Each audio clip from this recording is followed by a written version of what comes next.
Right. Just want to double check. Cheryl, you can see that and everything. It's good. Okay, great. So I know most people attending tonight are familiar with Family Promise, but I do have a few slides that just provides a brief overview of our organization, since we do have a few people attending tonight who aren't as familiar with our organization. So we'll go through the mission and a few other things pretty quickly, and then we'll break out a little bit more specifically of what we're going to cover tonight. So we'll go ahead and get started. So our mission here at Family Promise is to prevent and end homelessness for families by engaging in faith-based congregations, volunteers, and donors. We envision a community in which every family has a home, a livelihood, and the resources for lasting independence. We firmly believe in keeping families together and serving families with children. There's definitely an issue in Delaware and really across the nation where the primary amount of shelters tend to be men only or for women and children only. So it becomes a bit of an issue when you have family homelessness, and the only way that you can get help is to essentially split your family up and go to separate shelters. We exist so that families don't have to split up and so that they can stay together. So a few things that make Family Promise what we are. One is that we are unique. We will serve a family regardless of size, makeup, or composition. It can be a single mother with a daughter, it can be a single father with a son, two-parent family, 6 kids, whatever it is, we do whatever we can to accommodate families, make sure they're comfortable here and have a place to go. We're also the most successful shelter in the state. On average, we're able to move families into housing in about 42 days, which is really the quickest for any shelter in the state of Delaware. One of the things that really leads to our success is that we focus on hospitality here at Family Promise. We work with local congregations, 45 plus, that help us do this, and over 2,000 volunteers. And really what I mean by the hospitality aspect is that we're a community organization made up of community members, our friends, our neighbors, and we're working to help families in our community that have fallen on hard times. No one we serve, no single family is just a number that we're serving. They're our neighbors, they're a member of our community.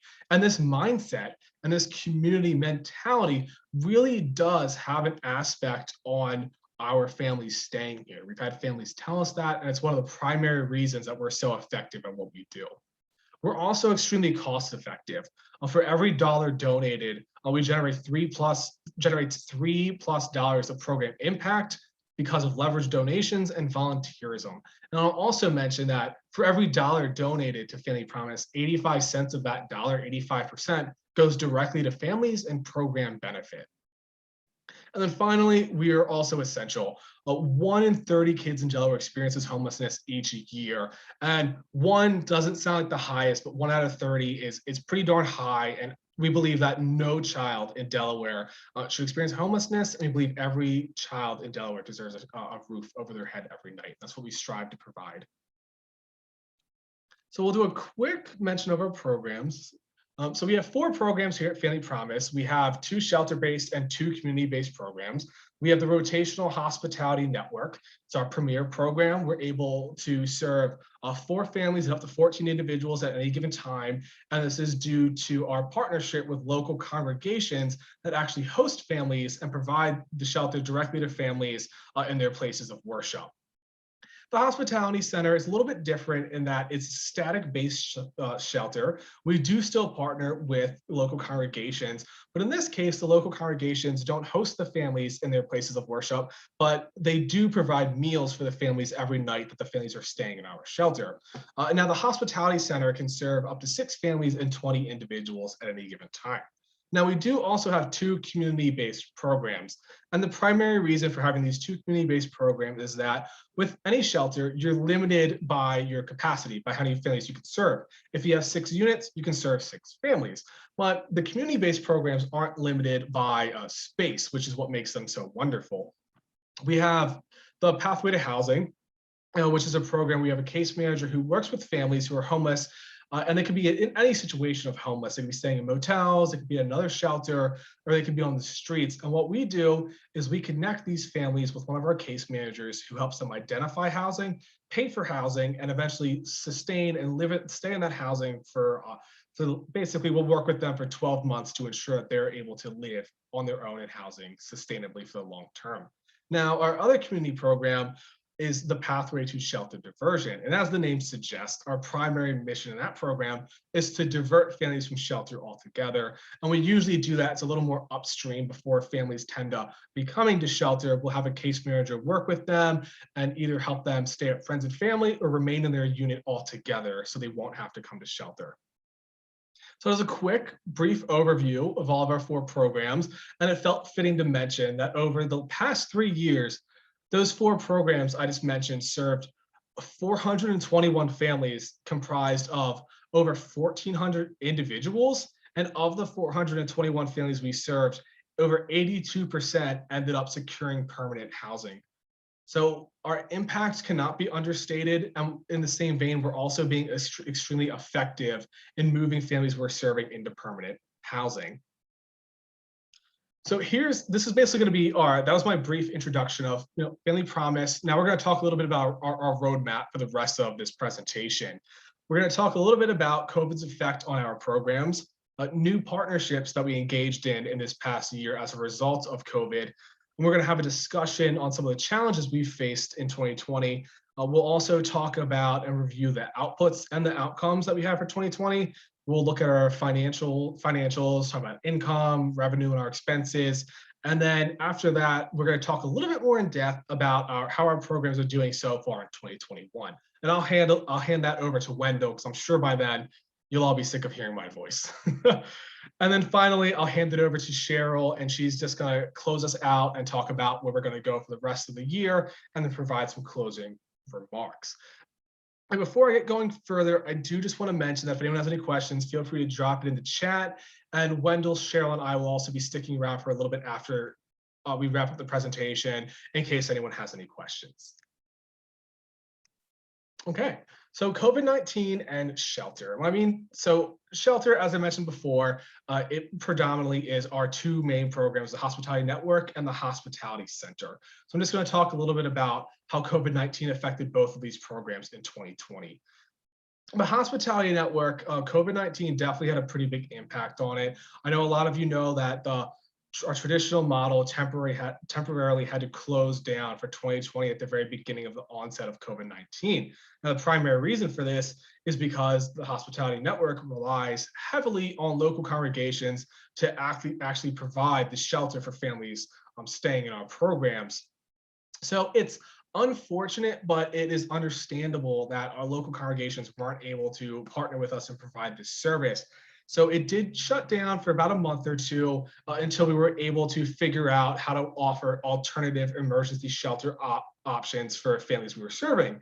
The primary way we did that is, one, we were lucky enough to receive a grant from the Delaware Community Foundation and the United Way. And with this funding, we were able to place families who needed emergency shelter into local hotel and motel units, just as a quick temporary solution so that families still had a place to go. And we did this for most of 2020. We placed a family in a hotel or motel unit. We'd hook them up with one of our case managers, and we would be providing all the same services we always provide. The only difference is that instead of staying at a local congregation, the families were staying at like a local Red Roof Inn or just any local motel that we were partnering with. What was really nice is that we were still able to partner with our wonderful congregational partners, and they were providing meals for these families for a week at a time. So overall, the Hospitality Network, we definitely had some challenges in 2020, but we were still able to serve we served 18 families through the Hospitality Network in 2020. And of those 18 families, 71% we were able to assist to move into permanent housing in an average of about 37 days. So we were still moving serving a fair amount number of families and moving them pretty quickly into permanent housing, despite the challenges we were facing. Our other shelter program, the Hospitality Center, has proven to be a rock star, honestly, among our programs. It's really been a beacon of light in 2020. The center itself never had to close down or shut down. It is a static site, and within the center, we're able to serve 6 families at any given time, and each family in the center has access to 2 units. So they have their own space, but they also have their own bathroom there. So we couldn't have really asked for a more perfect shelter at the onset of COVID-19, because not only do our families have their own space, they also have their own sanitary areas. And because of that, we really haven't had a whole lot of problems with COVID-19 within the center for 2020. Now, unfortunately, the center, while it hasn't closed, we did have to reduce the capacity in accordance with federal, local, and state guidelines to be at 50%. But one unique aspect about our center is that we pivoted a little bit so that the center is now able to also serve families experiencing homelessness in our community. Before, generally just focused on families specifically in the shelter, but now we're serving the 3 families in the shelter, but also serving families that might be staying in other shelters or experiencing homelessness, streets, friends and families, anything like that. The hospitality center is serving at this moment as well. So it's truly become a key resource for us here at Family Promise and our community. The hospitality center is something that we're all really proud of here. In 2020, we were able to serve 23 families at the hospitality center. And out of those 23 families, 96% we helped move into permanent housing. So despite the struggles and difficulties we had, this program moved all but 1 family into permanent housing in 2020. And I just think that's something to be really proud of. So moving on to our 2 community-based programs, we have the Pathway to Housing and we have the Pathway to Diversion.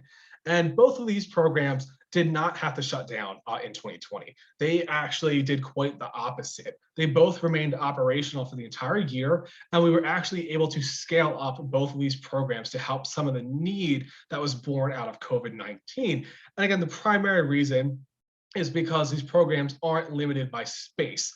Our case managers don't have to meet families in our facilities. We can meet families wherever they may be. We'll meet them where they're at, which has proven really effective in a situation where we're supposed to stay 6 feet away from anyone around us. So both of these programs have proved absolutely vital to our community as shelter capacity across the state of Delaware has remained diminished. The Pathway to Housing in 2020, we served 29 families comprised of 86 individuals, and 70% of those families we served, we helped move on into permanent housing in an average of just under 40 days. And the Pathway to Diversion, we ended up diverting 30 families from shelter and homelessness altogether. And of the 30 families we served, 77% never entered shelter, and we did so in under a day. So basically, a family would be referred to us, we'd help them assess their problem, we'd work with them on what their issues were, and we would divert them in under a day. So an extremely effective program that helps people avoid the trauma of shelter altogether. So we're going to move a little bit out of our in-house programs and now talk a little bit about the new projects we took on in 2020. At the onset of the pandemic in 2020, there was an issue across the state of Delaware in that all of the shelters, including ours, had to reduce our capacity by 50%.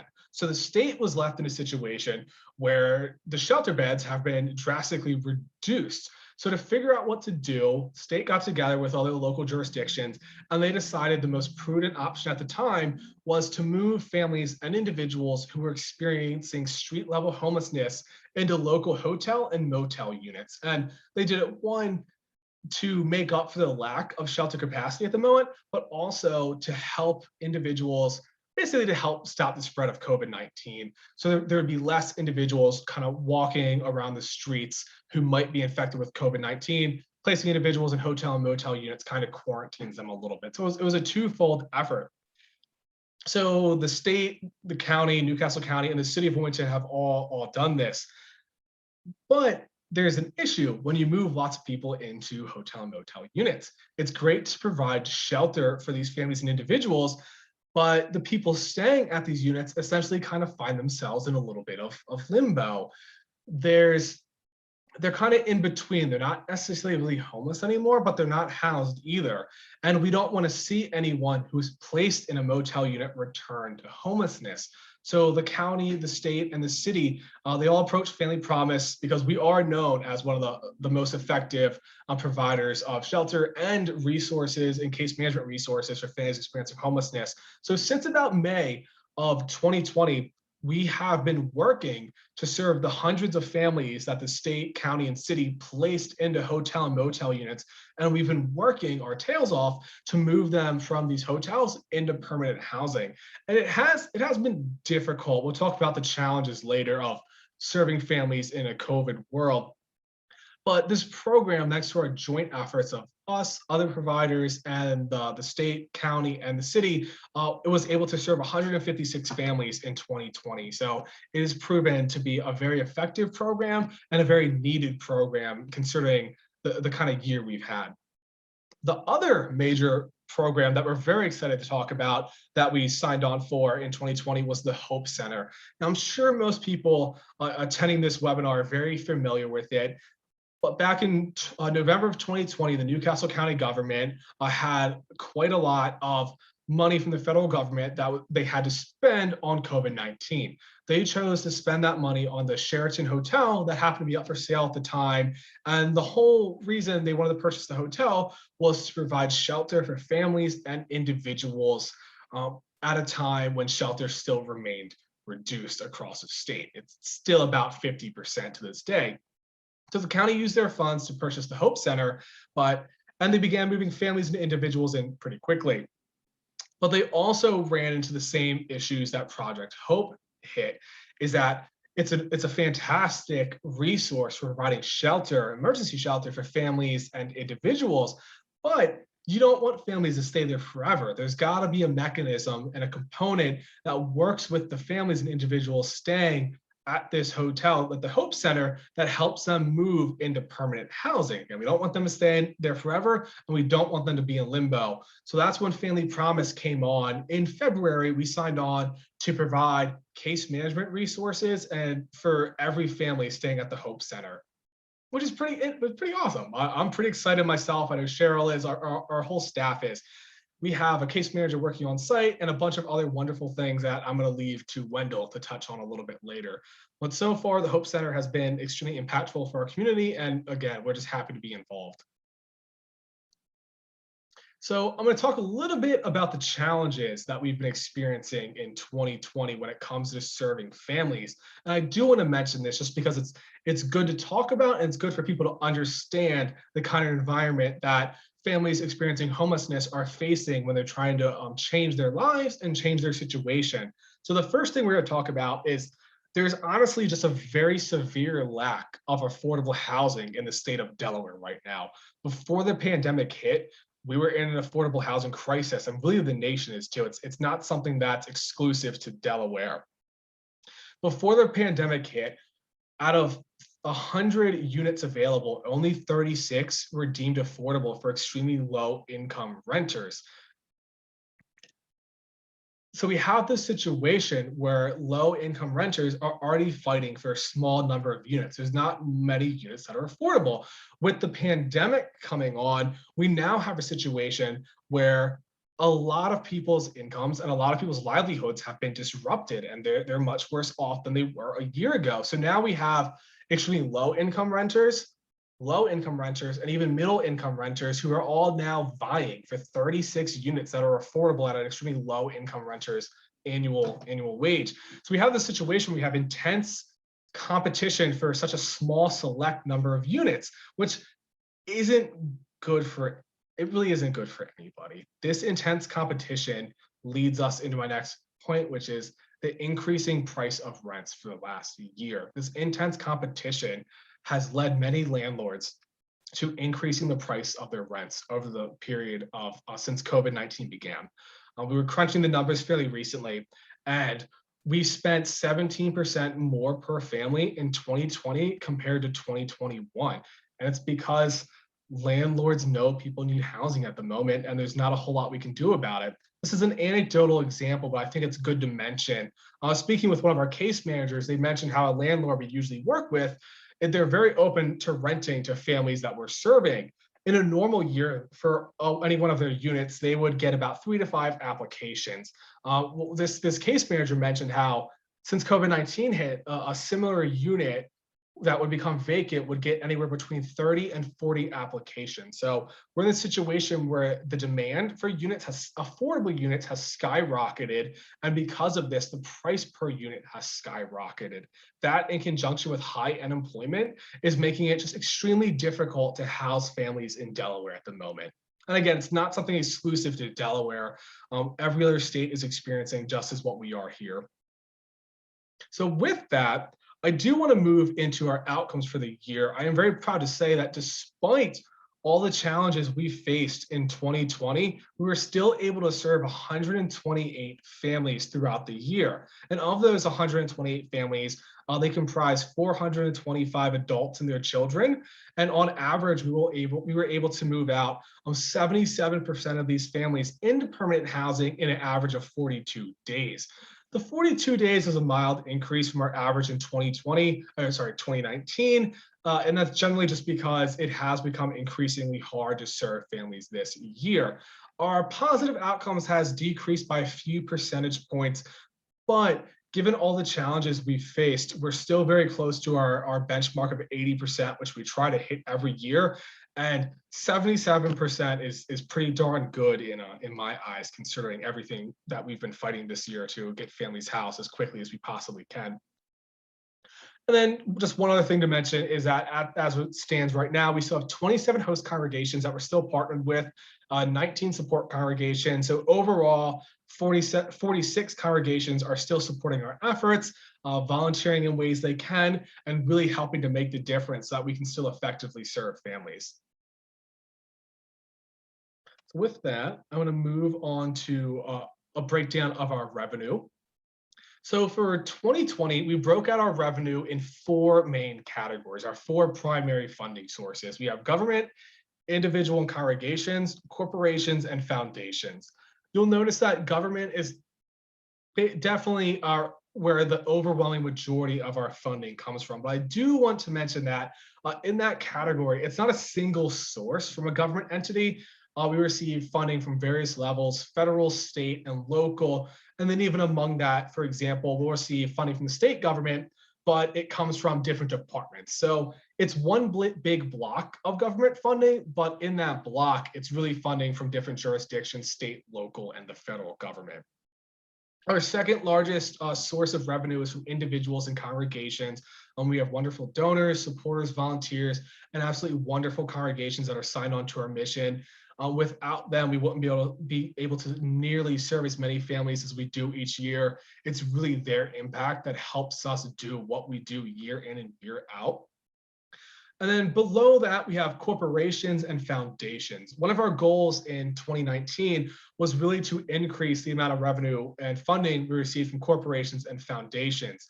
Now, we did that for both categories, but you can see corporations, we definitely saw a more marked increase, and we're just very happy about that. We're working with more local corporations, more banks, specifically banks. I'm sure everyone here knows Delaware is known for having lots of banks based and incorporated in Delaware, and we're really working on cultivating relationships with them because they're here, and we really think that we really think that if they're working in our community, they should help us help our community in any way they can. And they've definitely stepped up to the plate in 2020, and we think they'll continue to do so in 2021.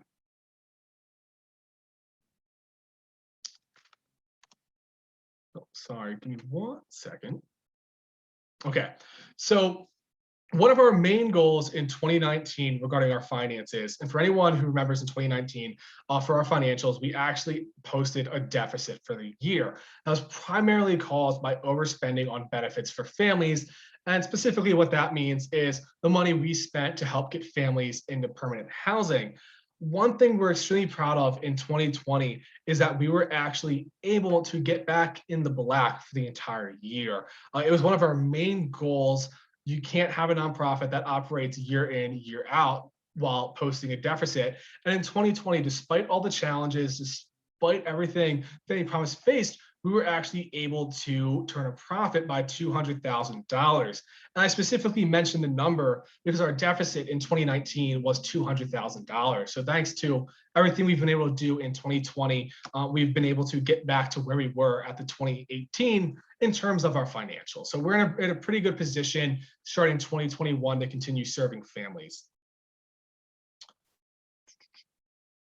So I do see a message in the chat. Is that you? Okay, ignore me. I saw a message in the chat.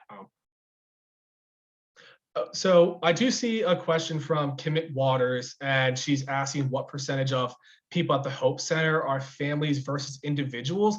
And I don't actually know that number off the top of my head. Cheryl or Wendell, do either of you know? So I'm not going to give a number because it changes daily. I know that there were families that moved out yesterday, so I don't know exactly, but I put in the YouTube video from yesterday, and I know Nicole gave the exact number in the speech. So if you look at the YouTube video, it's about an hour long. If you just listen to the first 10 minutes, Nicole covers it like probably in the first 6 minutes of her speech. She covers that exact number. Even the number of pets and the type of pets that are living there right now, you will hear in that speech. And just so the video Cheryl's talking about, she copy and pasted it and put it in the chat. And the video is from the Newcastle County Hope Center. They had a grand opening ceremony this past Tuesday, and the general manager of the Hope Center she gave a speech for the first 10 minutes where she talks about everything Cheryl just mentioned. So check it out if you have the time. So this kind of covers our revenues for expenses. I definitely want to include it just to show that Family Promise is doing very well. We plan on being in our community for as long as we're able to. And at the moment, that looks like for quite some time. So one other slide I have here is just a breakdown of our staffing. We're led by our board of directors. Right under that, we have our executive director, Cheryl Christensen. Beneath that, we have our leadership staff. We have an operations director, community engagement manager. I'm sure all of you know Andrea. She's absolutely wonderful. Development and marketing director. His name's Tyler. He's okay, but he could be a little better. And then we also have the director of family services, who's Wendell Covell, and he's going to be talking a little bit here soon. Then we do have 4 case managers who are all very experienced. They do an absolutely wonderful job. And it's really these 4 individuals that are responsible for moving as many families as they do year in and year out. With that, speaking of Wendell, there he is. It's a great picture we have of him there. So I'm just going to introduce Wendell really quick for those of you who don't know him. We hired Wendell back in July. We're very excited to have him. Wendell is a licensed master of social work. What's really neat about his qualifications is that because he's a licensed master of social work, we're able to hire and bring on master of social work interns, who we generally get from Widener University. So these interns, they're very smart, very well versed, and what they do is they basically support the capacity of our case manager. So simply by having Wendell here, all of our case managers have a boosted capacity because they're each equipped with an intern at any given time. Wendell is also trained in family functional therapy. He's really well known, I'd say, at it. He trains groups all across the nation in family functional therapy. He's a train the trainer, basically. And because of his skill set, he really brings a behavioral health, functional therapy, mental health kind of background that he helps imbue into our program. So while we don't necessarily offer behavioral health and mental health resources as much as an organization like Jewish Family Services, we do have a hint of it in all of our programs, which really does help our families on their journey to permanent housing. And one of my favorite things about Wendell is, so I've lived my whole life in Delaware. I've grown up here, and the only thing I ever hear people my age say is that they want to get out of Delaware and that Delaware is boring. Well, Wendell is from Syracuse, New York, and all he said since he's got here is how much he loves the state. He really loves Delaware. And I just love the fact that he loves Delaware. And I'm sure everyone else probably does too, especially the native Delawareans who are hearing this. So just thought I had to mention that. So that's the last you'll hear from me. I'm going to pass things over here to Wendell, and he's going to take us through a few slides until we get to Cheryl. So, all right, take it away, Wendell. Cool. So yeah, Tyler's right. I really do love Delaware. I geek out about it pretty much every day. I come to the office and I talk about something new I found. So pretty happy to be here. So we'll hop into our programs, talk a little bit more about them.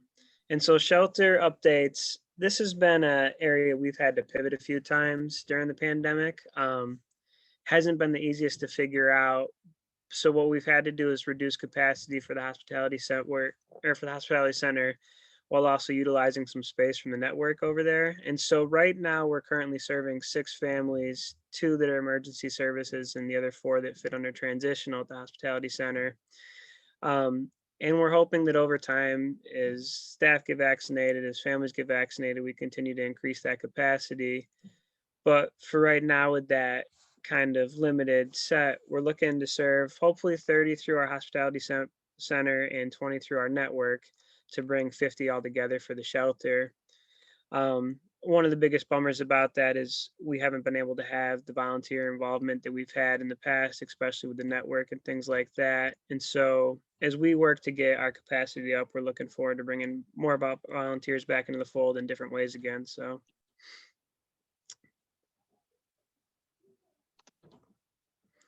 Community program updates. So when we talk about pivoting, like this was a slide I was more excited to talk about.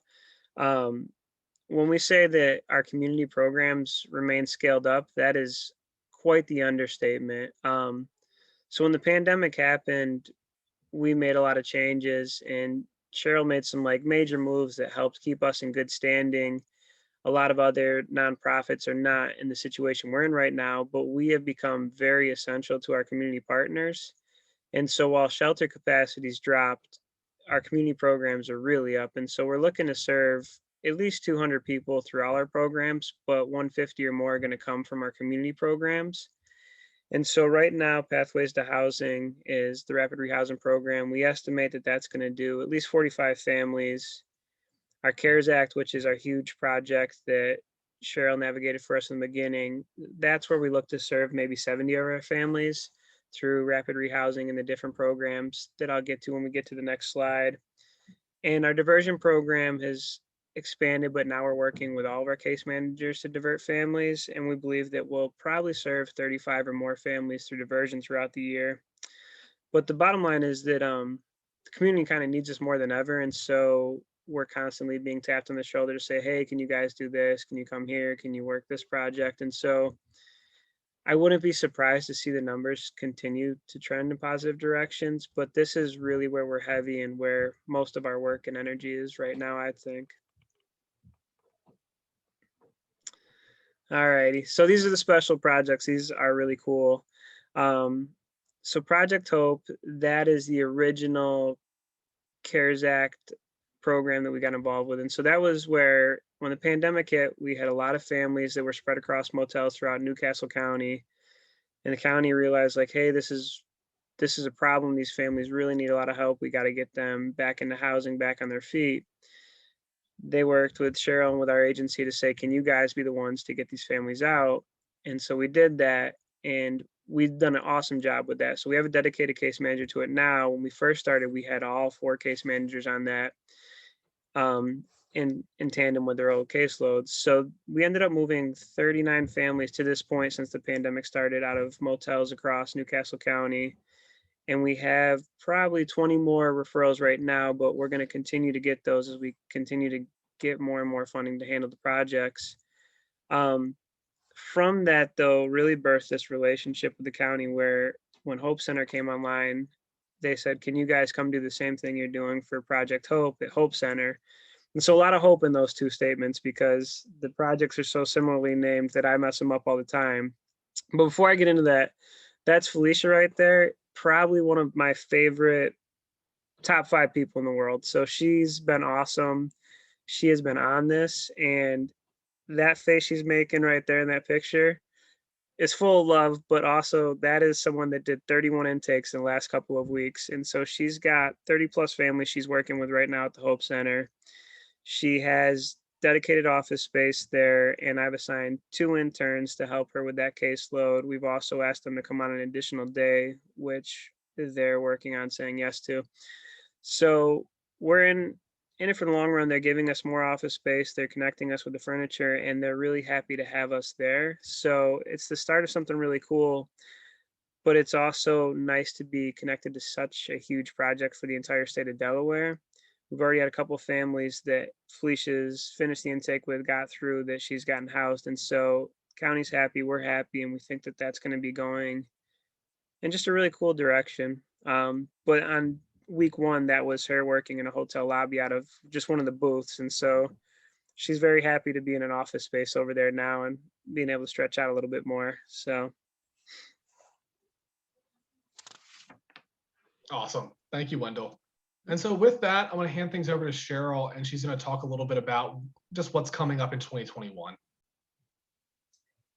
Hello, everybody. I'm really excited to be able to connect with you. It's just one of the really big things that I miss about the pandemic is seeing you all in person. And I was just talking to a volunteer on the phone this afternoon, and he was saying he missed our kitchen conversations at the hospitality center.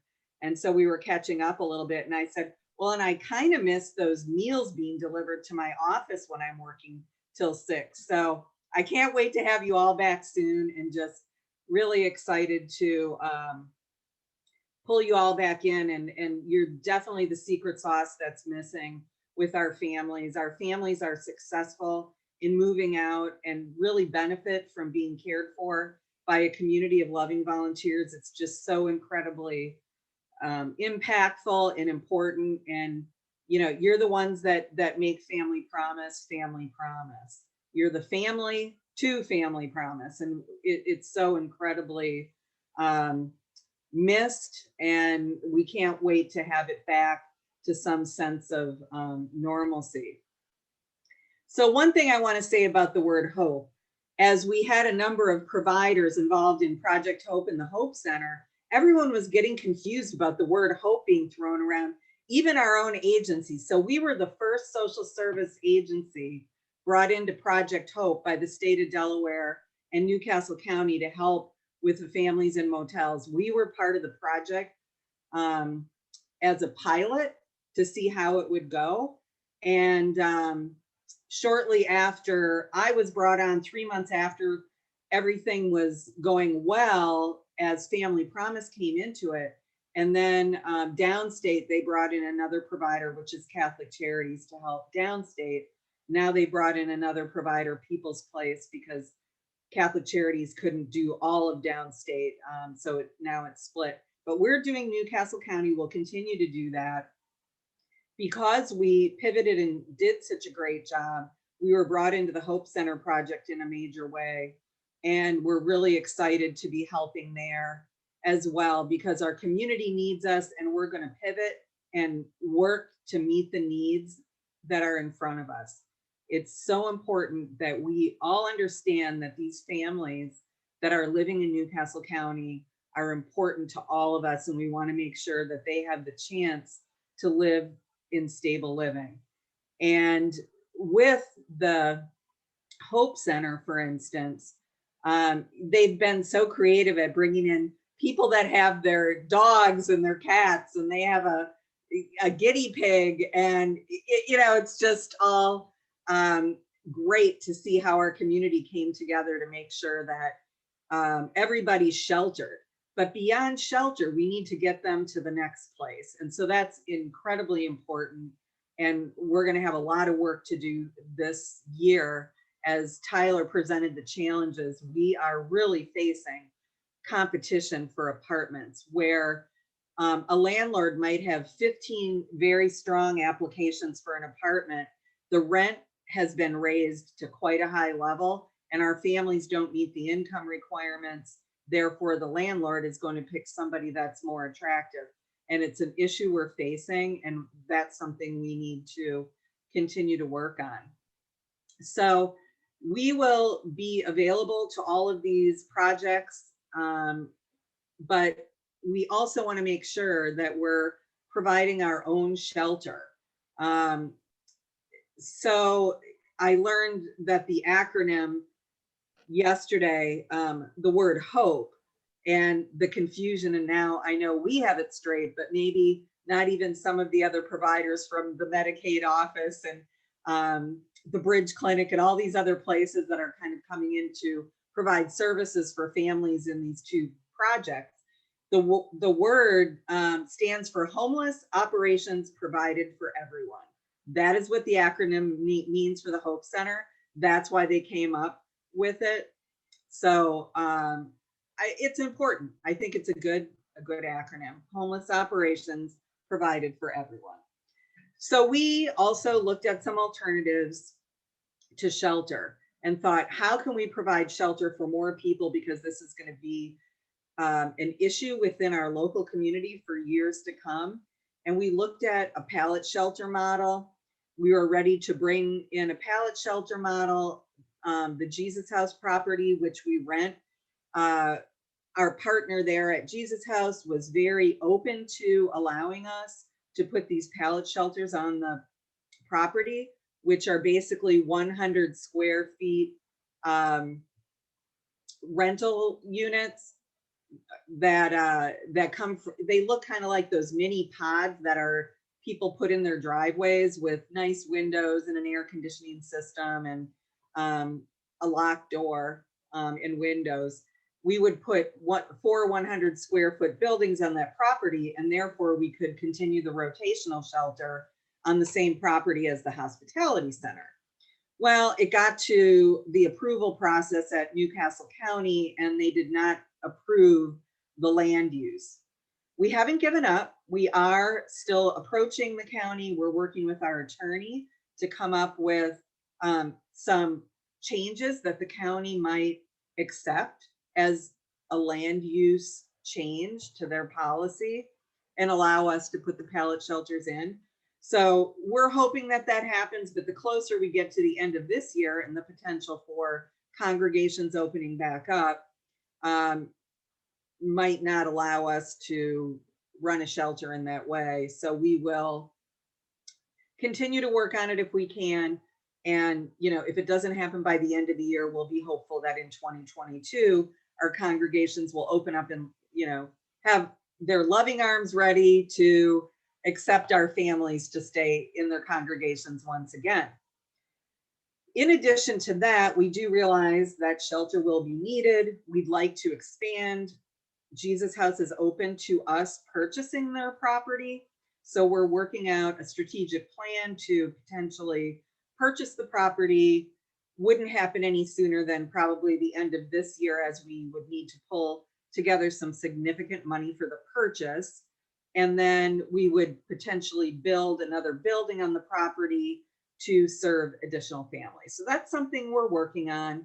We've been busy in 2020. We'll continue to be busy in 2021, coming up with very creative solutions to meet the needs of our community. And we all together just need to keep thinking about how we can meet the needs of each and every family that's experiencing homelessness in our county. So one of the other things that we did, I know it's not part of our major mission, but those that are running the Hope Center came to me once again within the last couple of weeks and said, is there any way that you might be able to help serve these individuals that we have at the Hope Center? And I said, it's not necessarily where I want to go and what I want to do, but what we want to do is meet the needs of the community. And if you're telling me that you need to raise the SOS flag and you need our help and we have the ability to help you out, we're going to try to meet the need if possible. So in the conversation, she said, well, I'm raising the SOS flag now. We need your help. And can you help us? So we've also agreed to help the individuals temporarily at the Hope Center because the provider that was supposed to deliver decided that they couldn't get involved. So we just decided that we would do that temporarily as part of a pivot. And hopefully we'll work with those initial individuals that came in, we'll get them into housing and things will get straightened out there a little bit. So I think we've got a couple of questions here. The rental rates and Section 8. So rental rates, I've actually heard recently, Wendell might know a little better because he kind of gets involved in some of the approvals, but we've heard as high as $1,400 and $1,500 a month for places that would have gone for like 1,000, maybe even 900 in the past. It has gotten really out of hand. Section 8, we do have our families apply for Section 811, which is Section 8 with disabilities, but we would probably not be able to do a whole lot for somebody with Section 8 assistance because the wait is years for that type of housing. So we would have to assist them with our regular program while they wait. We certainly wouldn't be able to feel good about them either staying in our shelter and taking up space for 2 years or being at a motel or somewhere that isn't stable enough. So we would need to move them out with our regular pathway to housing services, and they would have to wait for their Section 8 in their housing because it would take too long. And that's an issue with the system. However, there are some vouchers available in programs where somebody might have a disability or be a candidate for permanent supportive housing. We could potentially get them on the waiting list for that, which wouldn't be as long. We would still move them out with regular services, and then the services through Section 811 would kick in at the time that they qualify to get those services. So when you're asking about the number of families that have been placed in housing and the number that have sustained housing for a year or more, we have that statistic in our 2020 in review document, which I think some of you may have, received.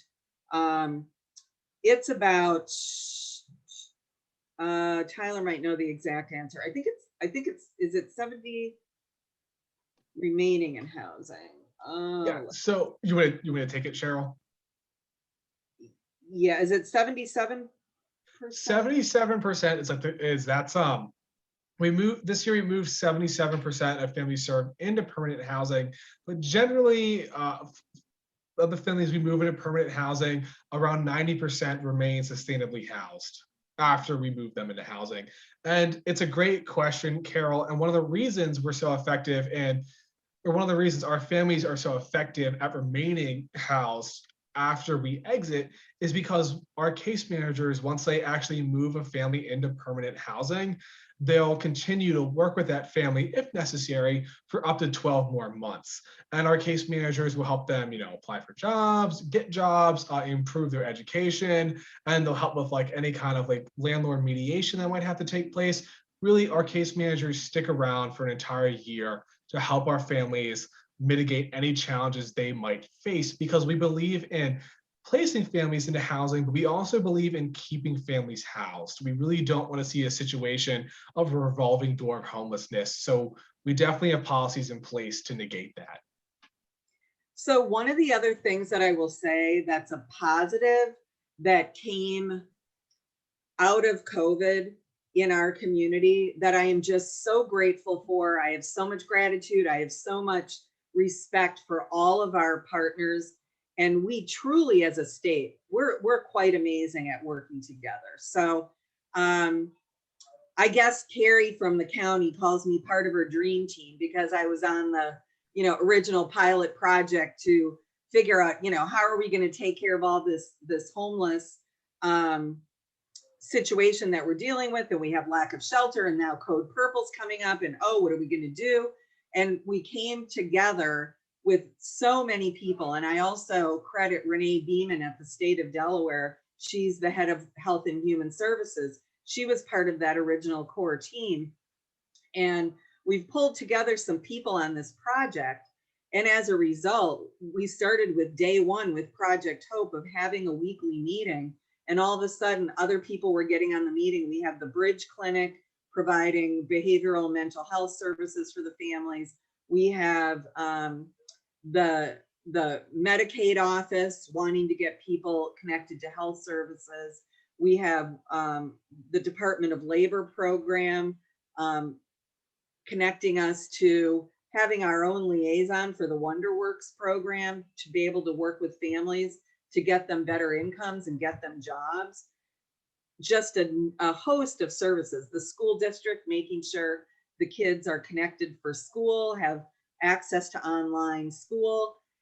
We've all come together and worked so well, and we've created such amazing friendships with these other um, jurisdictional providers within the state and the county and the city to be able to come together and do this and make sure that those that are the most vulnerable among us are being cared for in a way that's respectful and with dignity. And I think that it's just a beautiful thing to see our community do this. And really what it is it's what Family Promise has been doing for a long time. We've just pulled in more partners, and it's just, so wonderful to see. And Family Promise has always been, for us, two main pillars, and one of those pillars is the importance of congregations and volunteers to our mission, and the other is the family we're serving. And those two come together, those two pillars, and that is what Family Promise is. And it's just terrific to see, I have to say. I'm really proud of our staff and how they've all remained such strong supporters of our mission in this. Tyler's been great at doing so many things and creating the marketing material and doing the fundraising, and our fundraisers have brought in the same amount, whether they're virtual or whether they were in person the year before, and even more money. And he did an exceptional job with the Do More 24 event. And bringing Wendell on has just increased our ability to meet the more difficult needs that families are now placing, because he can have a conversation with them directly. He has the skills and the ability to be able to do that. And he has the ability to supervise the case managers and bring on extra capacity by pulling in the interns that have the skills and the ability to help out where we need to have them help out. And we really, truly are an exceptional group of people that are helping in our community. And I just can't be more proud of all of us, really. It's been great. So I know you are all working with Andrea as well. And, she comes up with some really creative ways to keep you all involved and engaged in what's going on. And you have some learning opportunities for education. So I hope you're all taking advantage of that as well. I know she just recently did a workshop on empathy. She did one on trauma-informed care, and there will certainly be more coming up. And I know she's busy planning an event for April, the volunteer appreciation event that you'll hear more about. So just very excited, very, very excited to have the team that we have. So let's see, any other questions? And by the way, I know some of you might have to leave because of time issues, but I will be staying on the call to answer all of your questions, and so will my partners, Tyler and Wendell, to make sure that you get the answers to everything you need. And also, anytime, please reach out to me with questions, comments, shoot me an email. I love to hear about what you think about things and your thoughts, your creative ideas. It's good creative ideas that got us to where we are today, and we hope to continue to hear more. So let's see. The next question is, with rents as high as they are we able to provide a subsidy for a period of time? So the one really nice thing about our Pathway to Housing, Rapid Rehousing, rental assistance programs, this is where we get some government contracts to help our families move in. It used to be that we could only provide approximately $7,500 in total rent assistance for a year. And that's all you reimburse through a contract. And we could not go over that amount. Since COVID hit, we've been allowed for a period of time, and I don't know when they're going to make a change back to normal, but we're allowed to pay for a family up to fair market rent for a year. So there's a multiplier depending on the number of bedrooms in an apartment as to what fair market rent is identified as in our county and the zip code. So we have to adhere to that, but we could pay fair market rent up to a year during COVID. The issue is we don't want to do it for everybody and too much, or we'd run out of money and we would only be able to help a smaller number of families. So what we try to do is move a family out with first month's rent and security deposit. And then we might say to the family, well, your income allows you to pay, let's say 900, but your rent is 1200. We'll pay 300 a month for the year. And we write a letter to the landlord committing to that 300 a month. So we do a lot of creative things, or we might even say to the landlord, in order to have some bargaining power, we'll pay for the first 4 months rent, then the family has to pay after that. By then, their income should be higher. We do a lot of creative work to get landlords to take a family that they might not necessarily be jumping up and down about, taking in, because they might have arrearages to past landlords, or, not enough income to support their rent. So we do what we can to try to get families into places.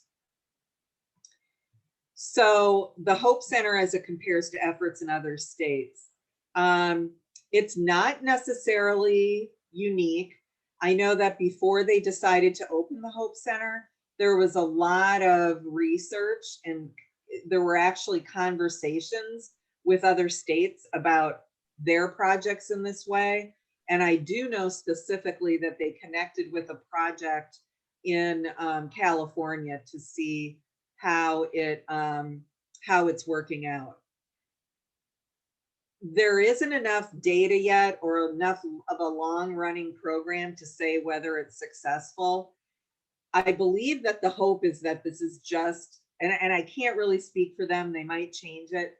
I believe it's just temporary, and then the use of the project will be something else at some point. It's very costly to run, but they may decide to keep it. I can't speak for them, because it's a county project. They're paying the operational expenses. They've hired Friendship House to run the shelter piece of it. So I really don't know the specifics of the finances, and I really don't know, where it's going to be once they track the success pieces. It does seem to make sense that having families and individuals in one place and having the services coming to them might make sense, but it also is a very expensive venture. Time will tell to see whether we can support this type of a financial endeavor without additional COVID funding coming to the state. So that, I guess that's to be determined.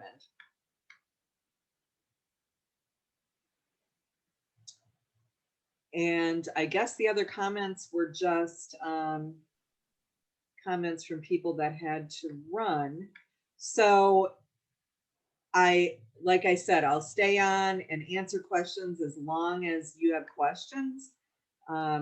I love to answer questions. I love to clear up any ideas and get them out in the open and having discussion. That's how we all learn. So if you have anything to bring up, or a question that you have, certainly bring it up, because someone else might be thinking of it too and like to know the answer.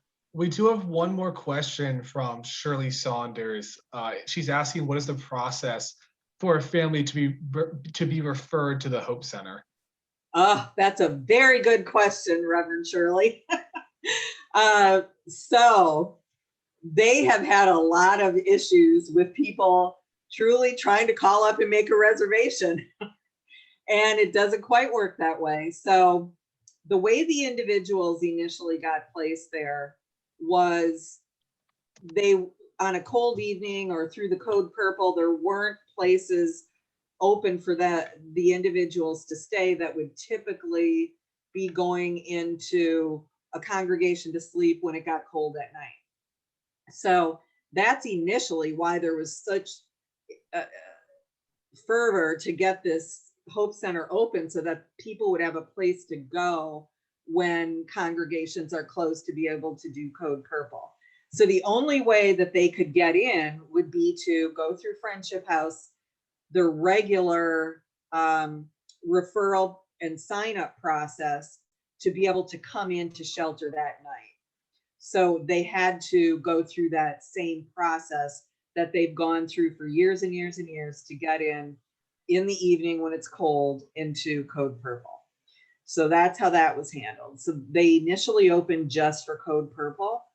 At the end of December, they started taking those that go to state service centers because they're experiencing homelessness and need a place that day. Typically would go to a state service center, and this has been going on for years and years and years, and say, I have nowhere to go tonight and they need a place. And the state service center gives them a voucher typically for about a 2-week time to stay somewhere while they either get referred to a shelter or they find a place to go. So because there's no open shelter, they don't want people to be in congregate living. The Hope Center opened up for the state service centers to give them vouchers to go stay at the Hope Center. So they're not going to the Hope Center and staying for free. The state is giving them a voucher and the state is paying their stay there. In order for them to continue to stay there, they have to be starting to connect with us and do what we're asking to do for the program. So that's with the families. So there's those that were there for Code Purple and those that were placed by the state service center. So 2 different tracks to get into the Hope Center. People can't call up and say, I want to go to the Hope Center. People can't call the typical centralized intake number where you would go to get homeless services and say, I want to go to the Hope Center. You have to take whatever shelter option is offered to you at that particular time. So right now we have openings in our shelter. So if you called Housing Alliance asking for shelter, they would put you potentially in our shelter. If there were no openings at a shelter, you might get put into the Hope Center. But for the most part, the track is coming through a state service center. You've gone there, you've met with an intake worker, you have no place to go, they're going to put you at the Hope Center. Once you're placed at the Hope Center, you're then being taken care of as a shelter, which Friendship House is running the shelter. Once Friendship House realizes that this family is ready to start getting services to move into housing, they come to us, and then we help them round out the rest of what they need for their barriers, and then get them assistance and move them into housing. So that's the piece that we take on there. We don't run the shelter piece there. I hope that answered your question. I know that was kind of long. We do have 2 more questions in the chat, Cheryl. One's from Matilda Madrick, and she's asking, is there a closet for donations at the Hope Center? So there are options for donating to the Hope Center. So I would say that you can, I don't know the number offhand. There is on the county website, there is a Hope Center page. You could probably contact them. And they had a whole big room that at one point was full of like diapers and donations. It was stacked to the top. I don't know what they did with it all. Wendell, maybe you've seen where they shifted it. You could also probably drop things off at our day center, and Felicia or Wendell could take them down when they go, depending on what it is, if it's something that they could use. But the person to contact for donations would probably be Nicole Waters. And she is, if you look at the county website, you'll see her contact information. So in the chat, we have 2 things from Deb. One pertains to that question you just answered, Cheryl. And Deb mentioned that Friendship House has asked for people to contact Friendship House directly for donations for the Hope Center. Okay. And then Deb also has a question for you, Cheryl. Do you think families will be back at congregations later this year or not until 2022? So remember when we had to shut down kind of abruptly, and I anticipated the shutdown might be coming. We pivoted. We had 2 families left in emergency shelter. We moved them over to the hospitality center. I left 2 spots open there just for that reason. And then we had a discussion as a group of people with congregation coordinators. And I promised to all of you, and I continue to uphold that promise, that until you are all comfortable hosting families in your congregations, we will not open it up. So you all have to agree that you're comfortable, because here's the thing: if you decide you're comfortable taking families back in your congregation, but the following congregation the next Sunday isn't, where could we put that family? So some workable solution will have to be discussed before we actually open up. And everyone will need to agree that, okay, we're on board to open up, we're all going to open up. Or we have an alternative to say, well, okay, if so-and-so isn't okay opening up, we're okay doubling up our number of weeks to compensate, and we can work something out for volunteers. So we may have to find a way to pivot to that, but I'm really hopeful that at the beginning of 2022, we can all go back to congregations and enjoy that incredible outpouring of love that you have for our families. I'm so hopeful for that. And that looks like it for me as far as any new questions go. Okay. All right.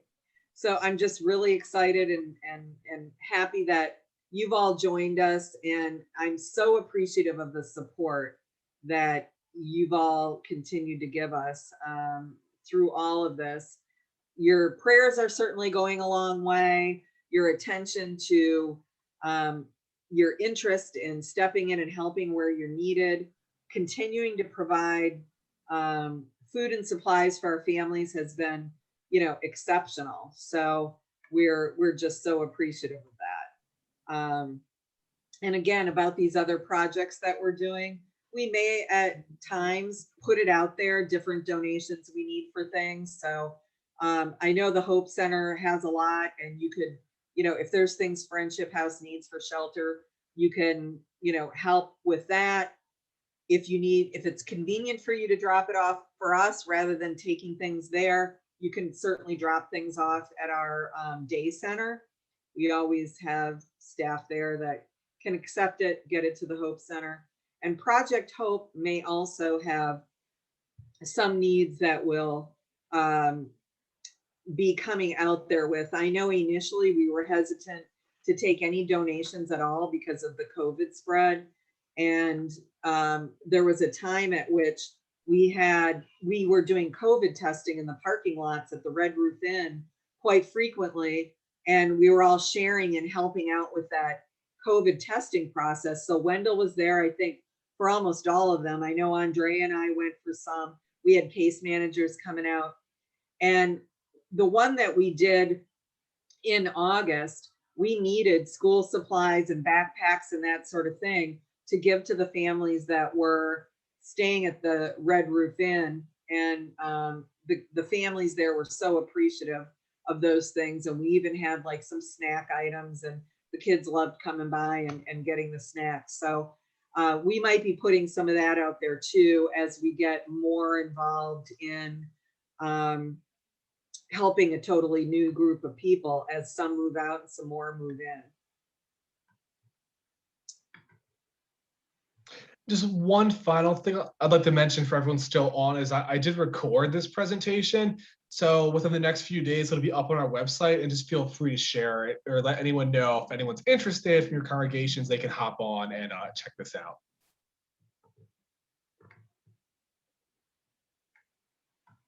All right, so if we don't have any more questions, we're gonna go ahead and sign off here. Thanks everyone for joining us, really appreciate it. Thanks, everybody. All right, have a nice night.